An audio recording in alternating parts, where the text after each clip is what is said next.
Don José, de José Ignacio García Hamilton. Un libro que nos abre sus páginas para recuperar la imagen de un San Martín de carne y hueso. Desde su desembarco en Buenos Aires, donde rivaliza con el general Carlos de Alvear, de quien se afirma que es en realidad su medio hermano. Los disgustos que le provoca el ser calificado de indio o cholo. Su boda con la quinceañera Remedios de Escalada, cuya familia lo desprecia. Su romance con la bella peruana Rosita Campuzano y tantas otras facetas de su vida que José Ignacio García Hamilton describe con el talento y la agudeza de siempre. Sobremonte, una historia de codicia argentina de Miguel Wiñaski. Esta novela narra las peripecias del virrey Sobremonte, quien apenas sintió en su piel los primeros temblores de la primera invasión inglesa, huyó con sus carretones cargados del oro y la plata que tanto quería. Nuestra historia allí comenzaba, nuestros males ya se perfilaban. Las narrativas históricas de Sudamericana festejan con Sobremonte su libro número 50.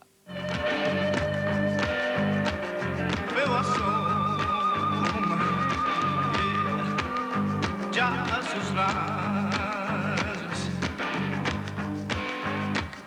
iluminan el histórico convento. Tras los muros, sordos ruidos. Generación del 37. Oírse dejan de corceles y Historia confidencial.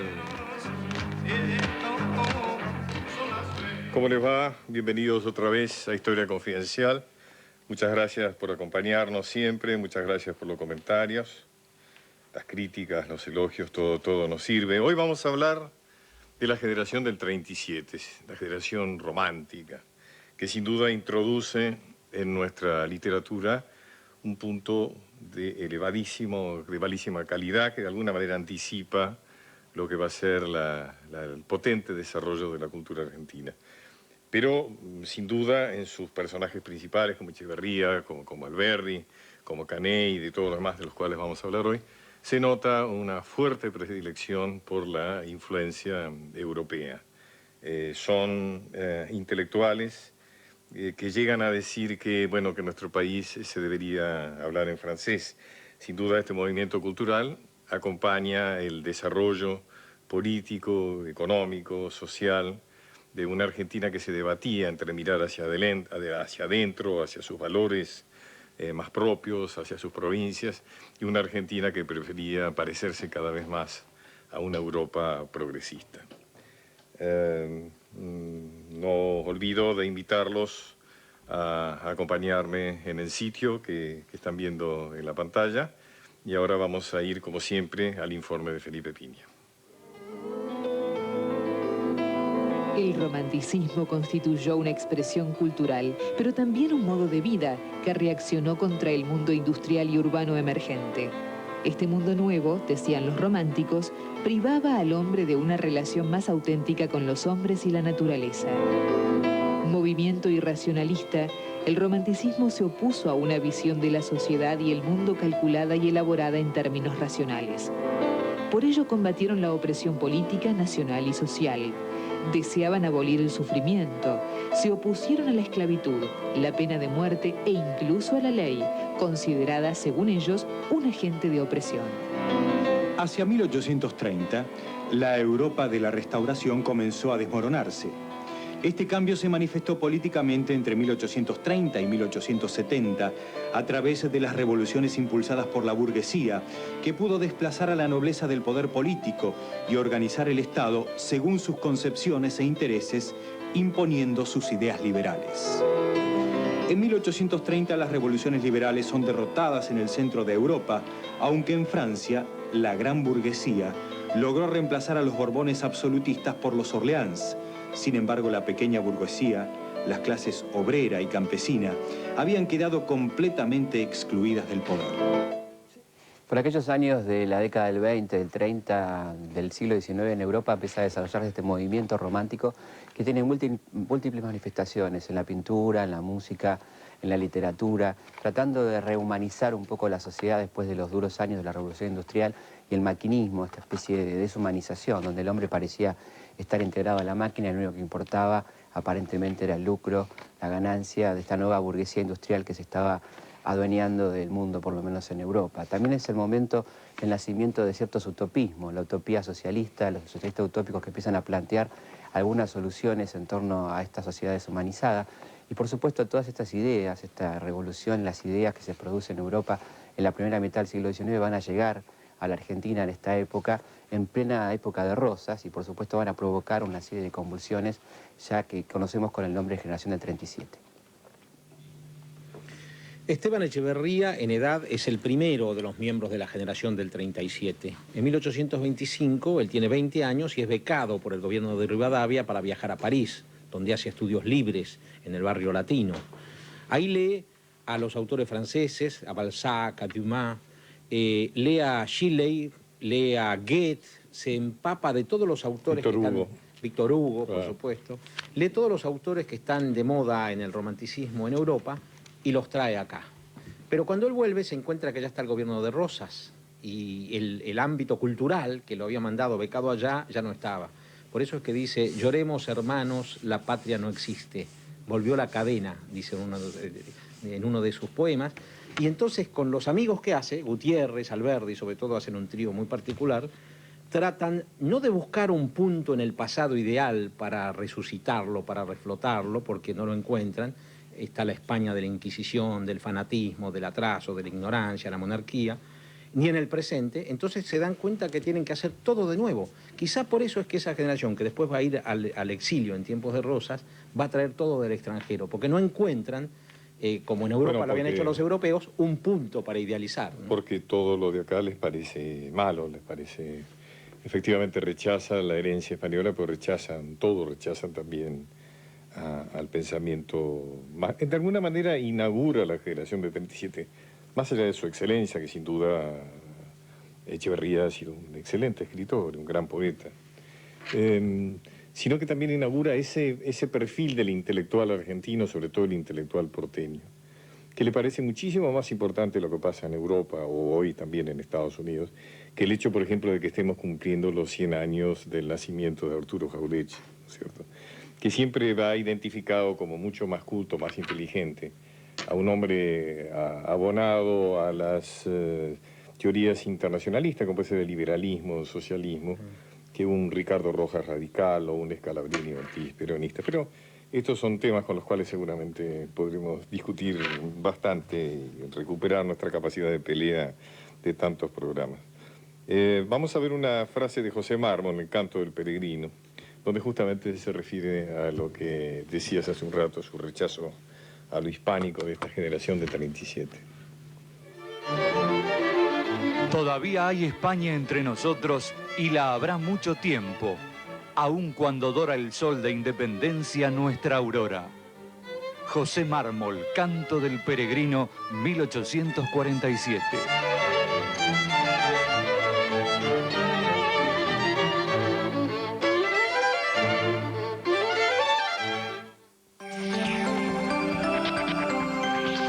Todo por 2 pesos. El perro, Kile. ¡Hop! Tacle, viene, matalo.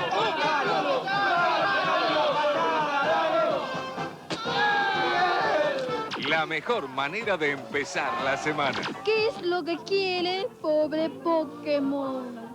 Vamos al valle y estemos a sola, que yo te muestro el Pikachu y vos me acariciás las Pokébolas.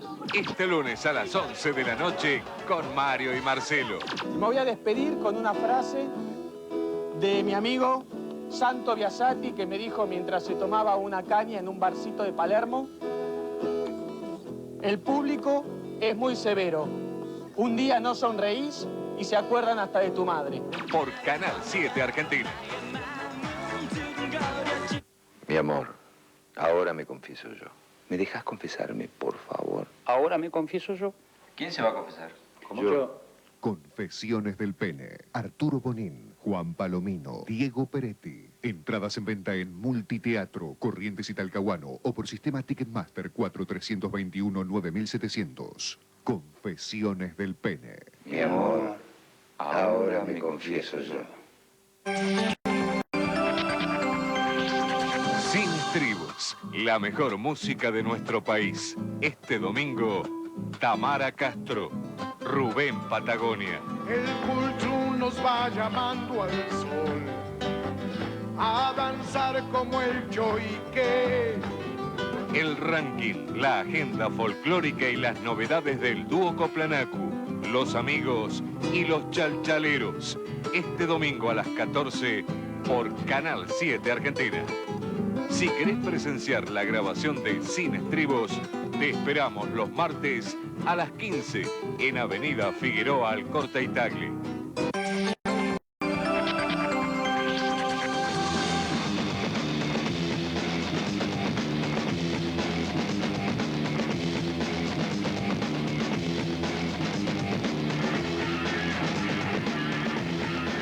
Gravedad Cero, domingos, 22 horas, por Canal 7 Argentina.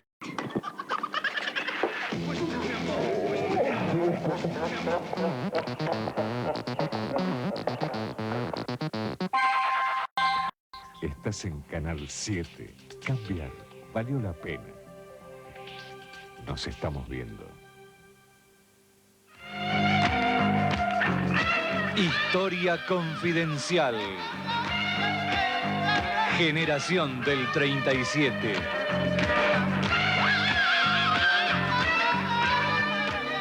Huérfanos de la patria, proscriptos caminamos sin saber si mañana la luz veremos de hoy. Si hallaremos almohada do reclinar la frente o si del plata huiremos del mágico rumor. Esteban Echeverría en 1843 durante su exilio en Montevideo. Noel Gittrick, ¿cuáles son los valores literarios de la generación del 37? Y habría que tener una idea acerca de qué son valores literarios y cómo uno los ubica, ¿no? Una cosa son valores literarios como los podemos considerar ahora y otros cómo fueron emergiendo y cómo fueron considerados y por quién en su momento, ¿no? Digo, si uno echa una mirada a lo que pasaba cuando la emergencia del grupo del 37, la idea de literatura era una idea bastante difusa y amorfa, es decir, apenas estaba como tomando cuerpo, ¿no?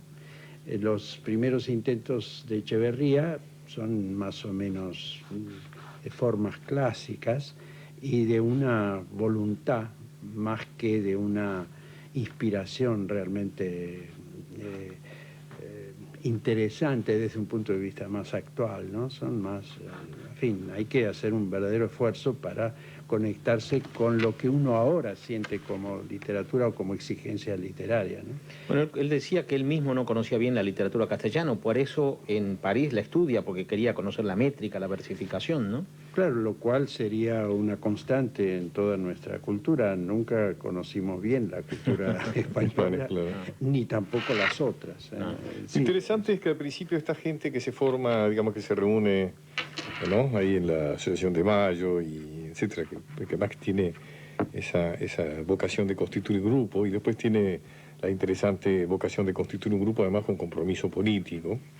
Al principio lo ven con esperanza, Rosa, ¿no? Lo ven como un héroe romántico, ven un aristócrata criado en el campo, un hombre que compite con indios y con malevos en las destrezas campestres, un hombre que está mucho más relacionado con la naturaleza que con la ciudad, una persona de un porte muy hermoso. Se decía que Rosas era un tipo muy, en fin, rubio, ojos celestes y con una estampa muy atlética, por supuesto, por las tareas de campo, etc. O sea que al principio tratan de realmente de incorporarlo a Rosas dentro de su idea del romanticismo, ¿no? Pero falla, es una relación que a la larga no puede progresar. Me temo que haya algo de proyectivo en esta imagen idílica, ¿no? Porque lo que estos jóvenes de la generación del 37 hicieron respecto a Rosas fue más bien concesivo y bastante oportunista. Es decir, trataron de... Claro, no es que lo admiraran tanto ni que le atribuyeran las cualidades de esa transformación que estaban buscando. Eso, sobre todo en Alberdi, se manifiesta como una especie de táctica bueno, además venían de ¿no? familias federales, ¿no? Alberdi venía de familia federal, Sarmiento Sí. también venía de familia federal. Sí. Trataron de verlo bien a Rosas y no lo lograron. Verlo bien porque era muy difícil verlo bien en relación con la idea de cultura que tenían o con la idea de país que tenían, porque más que idea de cultura, de cultura o de literatura, ellos tenían una idea de país. De país. En formación. Entonces, todo el aparato rosista no les resultaba demasiado pertinente para ese proyecto, y todas esas otras expresiones aparecen muy externas. Además era muy concreto las diferencias, porque vos recién cuando nombrabas muy bien los autores a los cuales estos intelectuales se adscribían y se disputaban los libros cuando llegaban a Buenos Aires, autores esencialmente franceses. Rosa los llamaba los petimetres volterianos, ¿no es cierto?, cuando quería descalificarlos. Al mismo tiempo, Rosas sostuvo 2 guerras contra Francia, o sea que era muy difícil en el primer bloqueo y luego cuando se produce la invasión de las escuadras. Y Rosas era un hombre del inglesas y absolutismo, ¿no? Era un hombre del antiguo orden, era un hombre de jerarquía, pero de una jerarquía que ya había pasado, que Mayo lo había superado. Inclusive Rosas no lucha en la independencia, ¿no? Y ellos, ¿y cómo es el mundo que van a construir estos jóvenes de la generación del 37? Es un mundo más o menos utópico, digamos, concebido efectivamente por el sensimonismo como una posibilidad de lo que entonces llamaba socialismo, ¿no? El socialismo sensimoniano, ¿no? Y es un mundo, pero es utópico en el sentido de la formulación y del lenguaje, pero no tan utópico en el sentido de la relación con las posibilidades concretas. Por ejemplo, tienen un pensamiento económico. No es que digan los seres humanos van a vivir en una... No. Que están expresadas en el dogma socialista, ¿no?, que se llama así. No, y ya incluso en las tentativas del propio Salón Literario, en las perspectivas del Salón Literario. De Marco Sastre, ¿no? Cuando Marco Sastre hace la convocatoria ahí al Salón Literario, prácticamente no menciona obras de literatura, menciona obras de ingeniería, de ganadería, de agricultura, de derecho, como la de Alberdi, filosofía. Es decir, que en el elenco de obras que se mencionan está ya la tentativa, la perspectiva de una estructura del país, de una estructura que podemos llamar desde la perspectiva actual modernizante. Es decir, lo que creo que todos ellos sentían, y a partir de experiencias quizás puramente sociales o de sociabilidad, que era un país que no estaba dando no estaba dando el paso al frente que presuponía la Revolución de Mayo,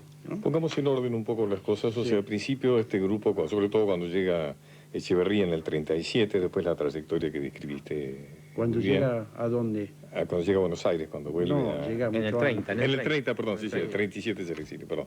Cuando llega en el 30, se constituye, se nuclean alrededor del Salón Literario de Marco Sastre, ¿no?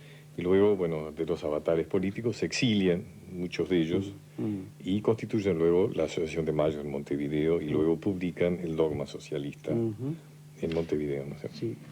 Aunque la génesis del asunto no es tan precisa en este sentido, ¿no? Sino que hay una convocatoria al Salón Literario, lo que se va a llamar el Salón Literario, en la librería de Marco Sastre, claro. Y esa convocatoria es lo que ellos llamaban progreso inteligente. O sea, concentrar al público, no tanto a un grupo, sino al público, ¿no?, a compartir experiencias intelectuales, literarias, discutir. Eran una prolongación de salones que ya existían en Buenos Aires, pero que habían tenido un carácter más restringido. Eso ustedes lo conocen muy bien. Salón de Mariquita Sánchez de Thompson, que reproducía además salones europeos. Es decir, que para cierta clase social la productividad intelectual pasaba por los salones, pero según los jóvenes de la generación del 37 tenía que manifestarse en escritos posteriores. Sí. Esa es una cosa muy interesante de ese grupo en particular, porque en el salón de Margarita Sánchez de Thompson se limitaban a los puros contactos. Pero se van politizando, ¿no? Sí. Citric, muchas gracias. Te agradecemos mucho. Y vamos a escuchar juntos la segunda parte del informe de Felipe. En 1837, a 2 años de haber accedido Rosas por segunda vez al poder, su victoria aparecía como un hecho irreversible. Es entonces cuando un grupo de jóvenes provenientes de las élites ilustradas de Buenos Aires y el interior se proclaman destinados a tomar el relevo de la clase política que ha guiado al país desde la independencia hasta la organización unitaria de 1824 a 1827. Entre sus representantes más brillantes encontramos a Esteban Echeverría, Juan Bautista Alberdi, Vicente Fidel López, entre otros. La nueva generación no presenta, respecto al viejo grupo unitario, ni diferencias de extracción social, ni distinto origen social. Ejercieron su acción desde 2 agrupaciones. El Salón Literario, inaugurado en 1837, cuyo cierre fue ordenado por Rosas, y la Asociación de Mayo, fundada por Juan Bautista Alberdi en 1846 en la ciudad de Montevideo, y cuyo origen se encuentra en La Joven Argentina, sociedad secreta fundada por Echeverría en 1838. Adherían a la democracia liberal de la primera mitad del siglo XIX. Para los hombres del 37, los males de su país se reducían principalmente a 3: la tierra, la tradición española y la raza. Solo la transformación previa de los mismos conduciría al triunfo del progreso. El primer mal de la Argentina era la tierra, el desierto, donde se formaba espontánea y naturalmente el espíritu de la montonera. La banda armada que seguía al caudillo lo elevaba al poder y condicionaba el destino político del país. Propugnaron la organización política de la nación.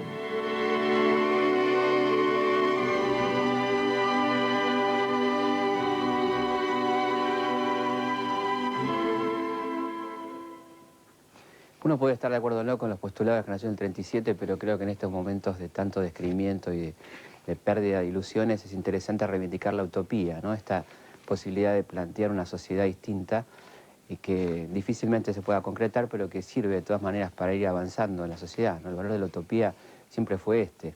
Hoy se la desacredita, se la toma como algo que no sirve para nada, pero en realidad la utopía ha marcado el crecimiento de la humanidad. Cosas que fueron utópicas en su momento y son cosas cotidianas. De manera tal que aquella generación del 37 tuvo mucho de utópico, pero también algunas cosas muy concretas en cuanto a planes de gobierno, no solamente pensamiento abstracto, sino también algunas cosas que se vieron concretadas, por ejemplo, a partir del 80. Es decir, muchos reconocen que la generación del 80 es en parte hija del 37 y con ella también con algunos de sus elementos negativos, como cierto racismo y cierta cuestión de despreciar lo que tuviera que ver con lo autóctono, aunque esto también tiene que ver evidentemente con un clima de época marcado absolutamente por el positivismo. Como hombre te perdono mi cárcel y cadenas, como argentino las de la patria no. José Mármol a Juan Manuel de Rosas.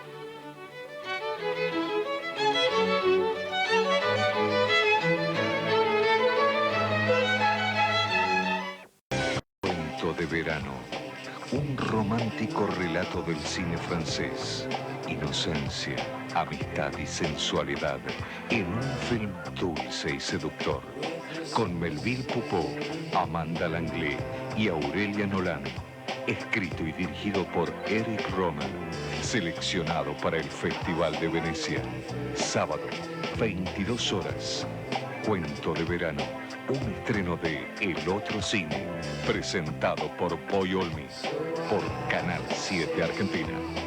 ¿Dónde hallar consejos sabios para disfrutar de una vida de familia feliz? ¿Existe una guía de calidad para los jóvenes? La Biblia da las respuestas, pues ha probado ser la consejera adecuada en todos los asuntos de la vida.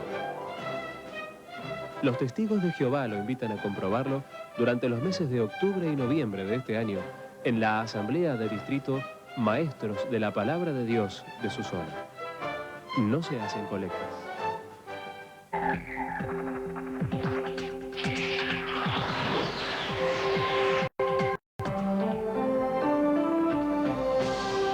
Transmite LS82, TV Canal 7, Buenos Aires, Argentina. Historia confidencial. Generación del 37.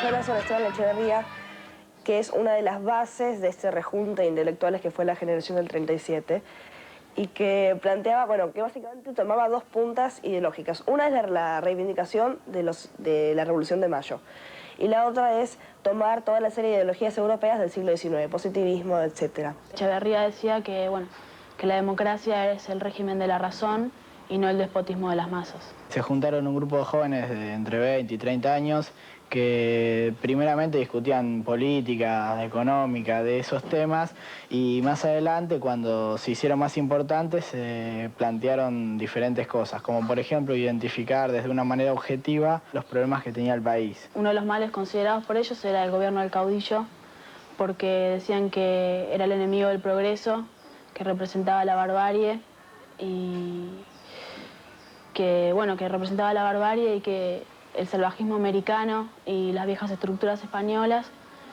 y que, bueno, que por eso había que eliminarlo, y uno de sus principales representantes era Rosas. Fueron la base política que después va a ser la generación del 80 que va a utilizar. Yo creo que ese era el único objetivo de la generación del 37, que mostraron verdaderamente el sentimiento por la patria.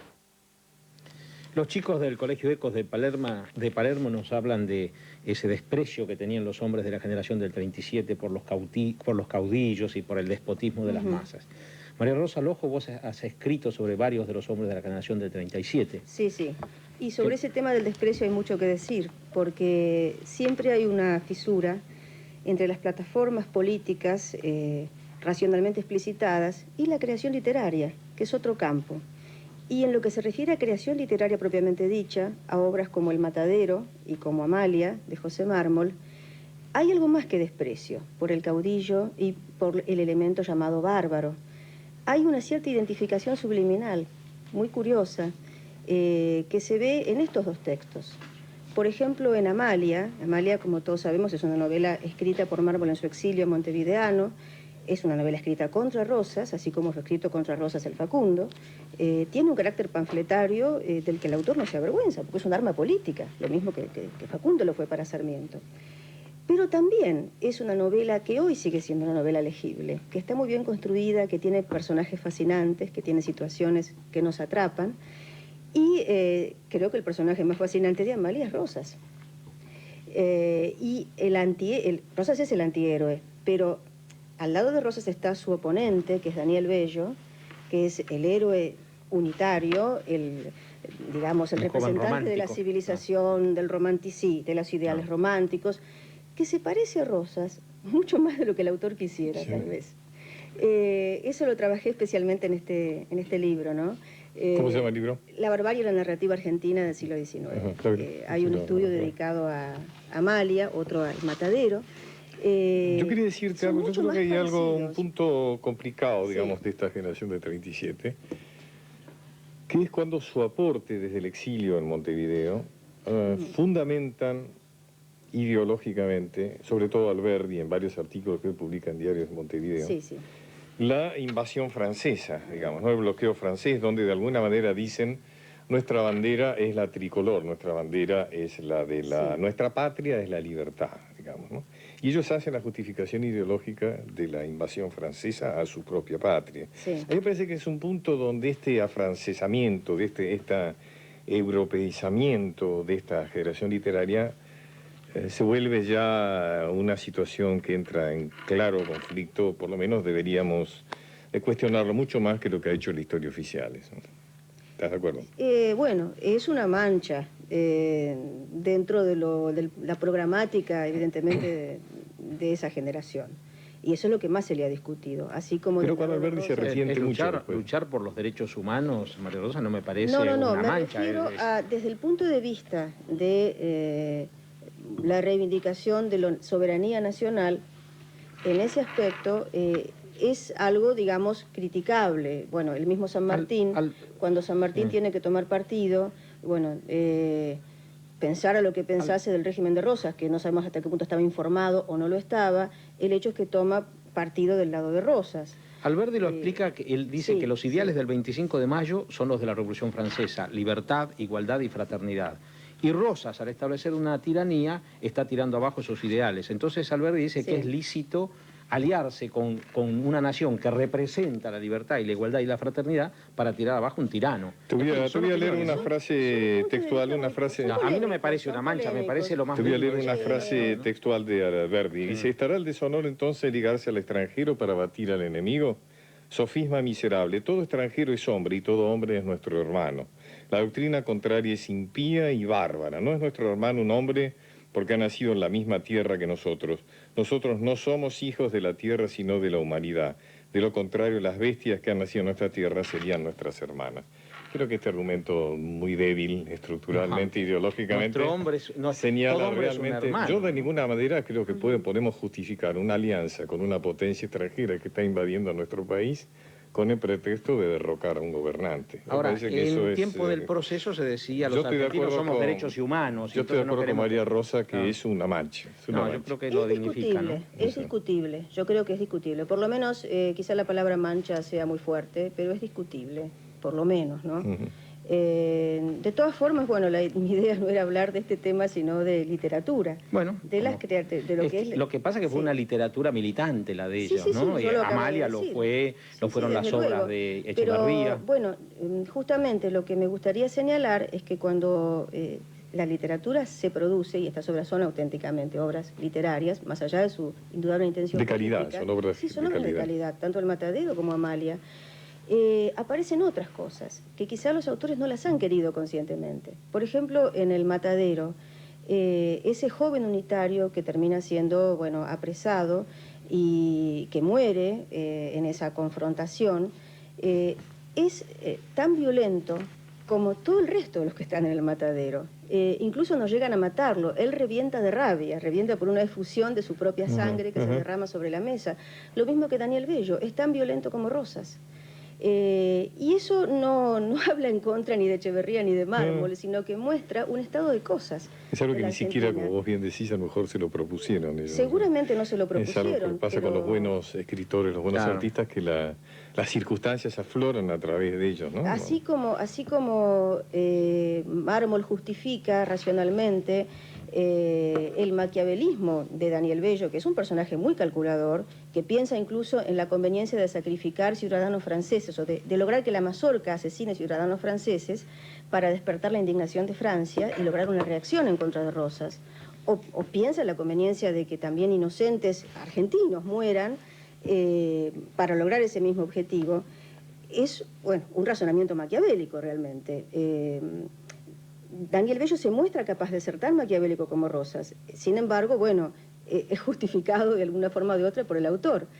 Pero en el comportamiento del personaje, en el amor del personaje por los métodos violentos y en sus mismos hábitos, porque Daniel Bello es un hombre que está a caballo entre dos mundos, que participa del mundo de la cultura, de la ciudad, del mundo urbano, pero también es un hombre agauchado,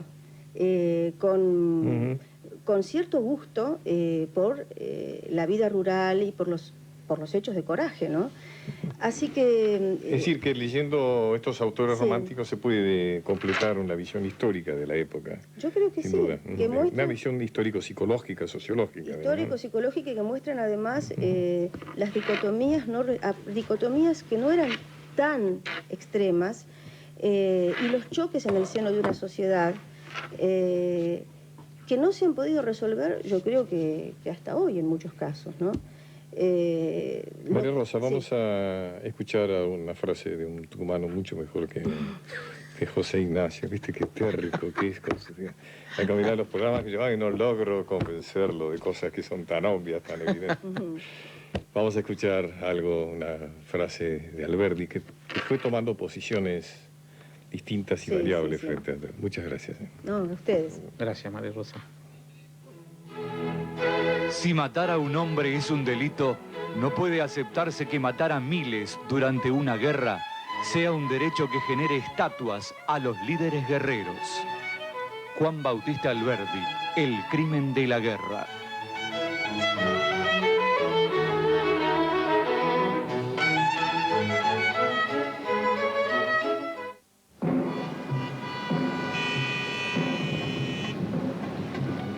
Quédate que te levanta las manos.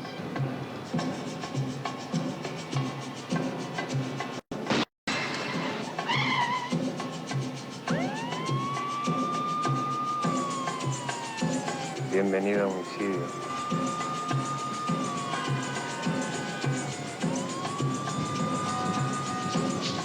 ¡Comprendido! ¡Comprendido!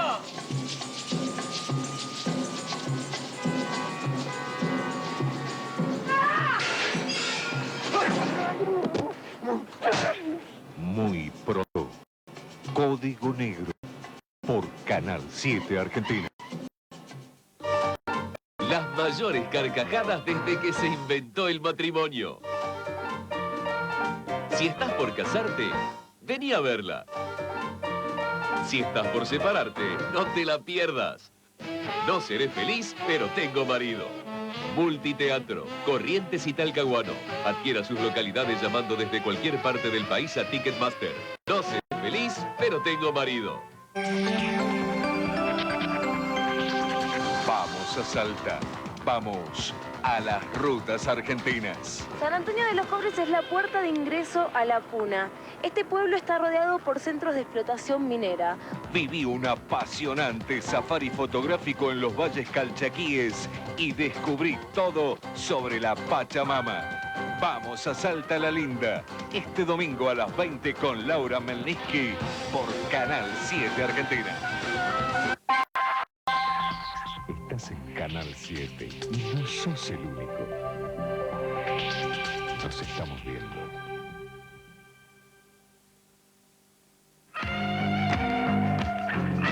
Historia confidencial. Generación del 37. Dame ese paquete. No es pólvora, es un libro. Sí, pero hay libros y libros. ¿Vamos? Ay, Ignacio. Solo quiero protegerte. Eso es todo. Bueno. Entonces, acompáñame a casa. Vamos. Carmen. Carmen, me voy a casa con Ignacio. ¿Sola? No hay cosa más triste que emigrar. Salir de su país violentamente, sin quererlo, sin haberlo pensado, es un tormento que nadie puede sentir sin haberlo por sí mismo experimentado. La emigración es la muerte. ¿Hasta cuándo me vas a tener atormentado? Estoy leyendo Echeverría para vos y no escuchaste nada, ¿verdad? No, yo te hablo en serio. Dejemos la fecha.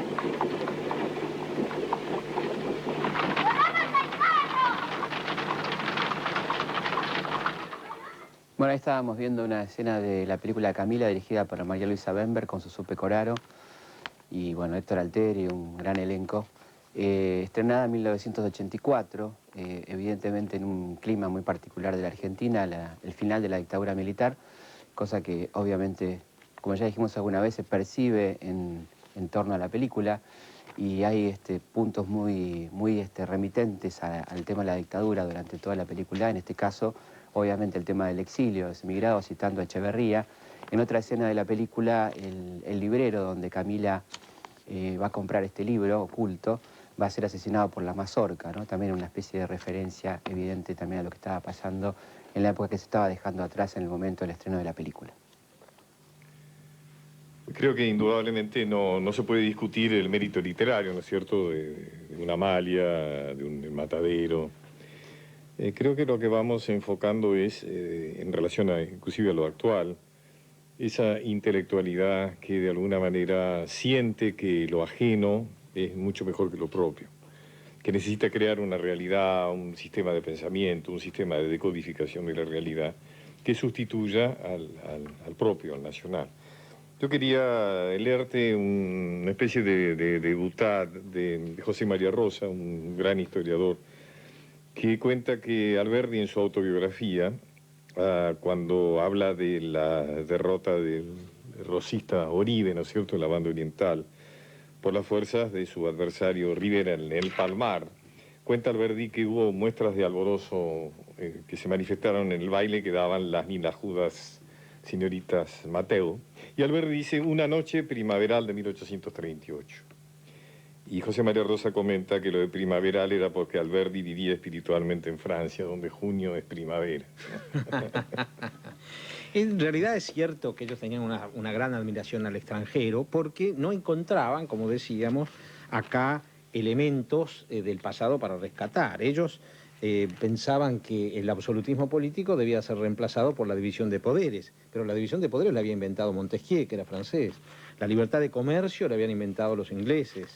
Y así la libertad de cultos había empezado en Estados Unidos. Entonces ellos traen todas esas ideas para hacer un cambio fundamental en lo político. Lo curioso es que en esto también discrepamos, Pacho, porque yo creo que el valor literario inclusive hoy de algunas piezas de Echeverría es discutible. Pero el valor del hombre que pregona la libertad, que lucha por ella, que va al exilio, que se opone a las dictaduras, esto es muy actual. Yo creo que eso es lo más rescatable, estoy de acuerdo con vos, que lo más rescatable de esta generación es un compromiso político, algo que falta a muchos intelectuales de hoy, que se refugian en su castillo de marfil y suponen que su única función es una función de crítica, de opinadores. Realmente ellos tomaron partido.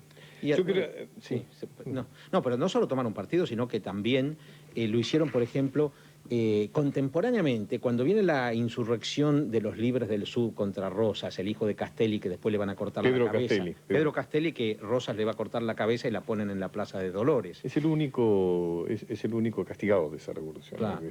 Entonces, Echeverría hace el canto a los Libres del Sur, que es una pieza magnífica. Cuando a Marco Avellaneda le cortan la cabeza en la derrota que tiene con Lavalle en Famayá, en Tucumán, y también la cuelgan en la plaza pública. Lo acusan de haber asesinado a Heredia, ¿no? Claro, Echeverría hace también un poema magnífico que se llama El Avellaneda, que antes, en el siglo pasado, se recitaba en los colegios, en las escuelas. Lo que no pueden abstraerse esta generación, que en todo caso es lo que se le puede cuestionar, es que el odio que le tienen a Rosas, así como a Sarmiento lo llevó a proponer la Patagonia para Chile, a ellos te vuelvo a insistir, el tema de la justificación de la invasión francesa, que vos parecés compartir esa ingenuidad cuando decís que realmente, los franceses venían a imponer la civilización. No, los franceses venían realmente a colonizar, lo habían hecho, fíjate vos, los países que habían colonizado antes y después del bloqueo, que afortunadamente son derrotados, falla, por la resistencia argentina en el momento de Rosas. Eso lo hacen en África, pero acá no había ninguna posibilidad de colonización. ¿Cómo que no? ¿Qué venían después de la independencia, Francia, estaba la doctrina Monroe, no podían entrar porque los Estados Unidos no dejaban entrar ningún país. Inglaterra. Pero fíjate vos... Ningún país europeo podía entrar. Fíjate vos cuál es, pero por algo es que desarrollaron acá el bloqueo. Fíjate que es importante contar la historia porque esa parte de la historia es generalmente acallada. Los franceses bloquean el puerto de Buenos Aires y desarrollan un ejército cipayo que lamentablemente nuevamente Lavalle, la espada sin cabeza, como dice Echeverría, ¿no? Acepta dirigirlo, un ejército al servicio de los intereses extranjeros. Pero miramos que los democratizantes franceses pero el ejército rosita habían ocupado Argelia, Costa de Marfil, Guinea, Camboya, Somalia, Cochinchina, Túnez, Sudán, Congo, Madagascar, Marruecos, Siria y Líbano. Mirá vos qué acción. Todos ellos con motivos supuestamente civilizadores. Bueno, como dice Bernard Shaw, no. Pero en América no podían entrar, no hay ninguna colonización que se haga después de la independencia porque Estados Unidos no lo permite.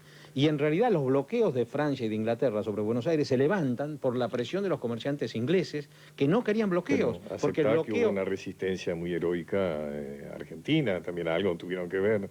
Realmente un sentimiento patriótico, por ejemplo... Si a Rosas le venía bien el bloqueo, Pacho... No estoy hablando de Rosas, estoy hablando de la resistencia. El tema de la vuelta obligada, o sea, la gran victoria estratégica, digamos, de Argentina sobre las dos mayores potencias navales del momento, como era Inglaterra y Francia, creo que tiene un valor histórico extraordinario, que por haber sido dirigido por Rosas, nuestra historia lo niega y lo esconde. El gran valor para mí, Pacho, es luchar contra una dictadura. No es lo mismo ser un dictador que los que lucharon por la libertad. En eso es la discrepancia que